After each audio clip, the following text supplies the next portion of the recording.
పిల్లల ఒడిలో పడతాదా లేదా? తల్లిదండ్రుల భక్తి పిల్లల తలల మీద ఆశీర్వాదంగా ఉంటుందా ఉండదా? వాక్యం కూడా చెప్తుంది, తల్లిదండ్రులు ద్రాక్షకాయలు తింటే వారి పిల్లల పళ్ళు బులుస్తున్నాయి.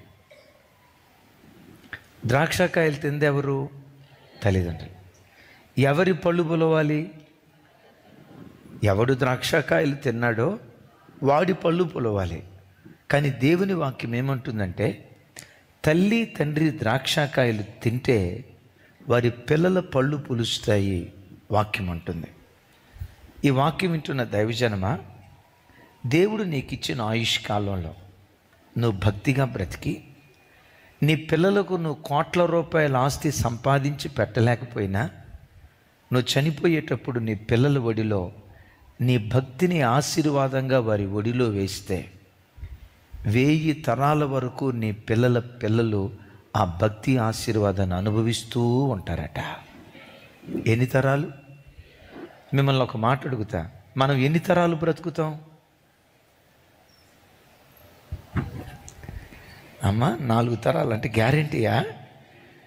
మనిషి తయారు చేసిన ఫోన్కి గ్యారెంటీ వారంటీ ఉంది, మనిషి తయారు చేసిన ఫ్రిడ్జ్కు గ్యారెంటీ వారంటీ ఉంది. వాటిని తయారు చేసిన మనిషి బ్రతుకు మాత్రం గ్యారెంటీ లేదు, వారంటీ లేదు కదా దైవజనమా? ఒకవేళ దేవుడు కనికరిస్తే 4 తరాలు మనం చూస్తాం. విచిత్రం ఏంటో తెలుసా?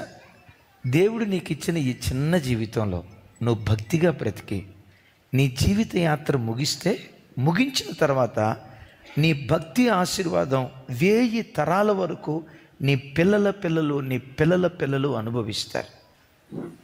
అలా కాకుండా నా జీవితం నా ఇష్టం, నేను ఎలా బ్రతకాలనుకున్నానో అలా బ్రతుకుతా, నాకు తాగాలనిపించింది తాగుతా, సో వాట్?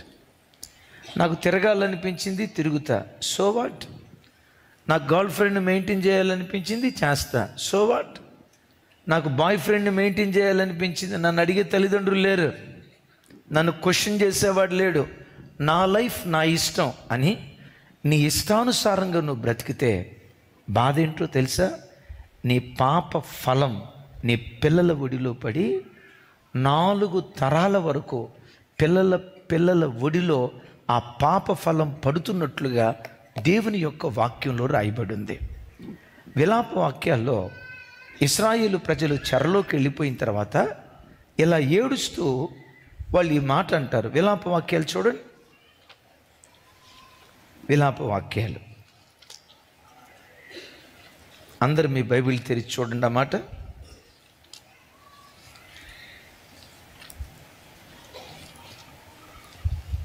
విలాప వాక్యాలు 5వ అధ్యాయం 7వ వచనం. 5వ అధ్యాయం 7వ వచనం నేను చదువుతాను, నాతో కలిసి అందరూ చెప్పడానికి ప్రయత్నం చేయండి. మా తండ్రులు పాపము చేసి గతించిపోయిరి, వారి దోష శిక్షను మేము అనుభవించుచున్నాము. కొంచెం నా వైపు చూసి నాతో కలిసి పెద్దగా చెప్పండి. మా తండ్రులు పాపము చేసి గతించిపోయారు, వారి దోష శిక్ష మేము అనుభవించుచున్నాము. దోషం చేసింది ఎవరు? పాపం చేసింది ఎవరు? అపవిత్రంగా బ్రతికింది ఎవరు? విచ్చలవిడిగా జీవించింది ఎవరు? నా జీవితం నా ఇష్టం అన్నట్లుగా ఇష్టానుసారంగా బ్రతికింది తల్లిదండ్రులు. దోష శిక్షను అనుభవిస్తుంది వారి పిల్లలు. ఈ పిల్లలు ఏడుస్తా ఈ కీర్తన రాస్తారు. ఏమంటారో తెలుసా? అయ్యా మా అయ్యున్నాడే, మా అమ్ముందే, వాళ్ళు పాపం చేసి చచ్చారయ్యా. వాళ్ళు పాపం చేసి చచ్చినా వాళ్ళ పాప ఫలం మాత్రం బ్రతికే ఉంది. ఆ దోష శిక్ష మేము అనుభవిస్తున్నామని ఆ పిల్లలు ఏడుస్తున్నారు.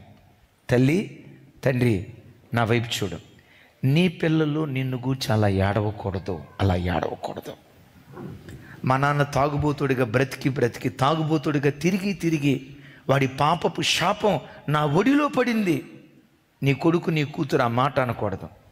మా అమ్మకు ఒక ప్రార్థనా జీవితం లేదు, ఎప్పుడు సీరియళ్ళు, సినిమాలు, లోకమే మా అమ్మతో ఉండేది. మా అమ్మ భక్తిహీనత నా జీవితంలో శాపంగా మారిపోయింది అని నీ కడుపును పుట్టిన పిల్లలు ఆ మాట నిన్ను గూర్చి అనకూడదు. వాళ్ళు ఏమన్నాలో తెలుసా? మా అమ్మ కన్నీటి ప్రార్థన పర్రాలయ్యా, మా అమ్మ కన్నీటి ప్రార్థనే నా తల మీద ఆశీర్వాదాన్ని కొమ్మరించిందయ్యా.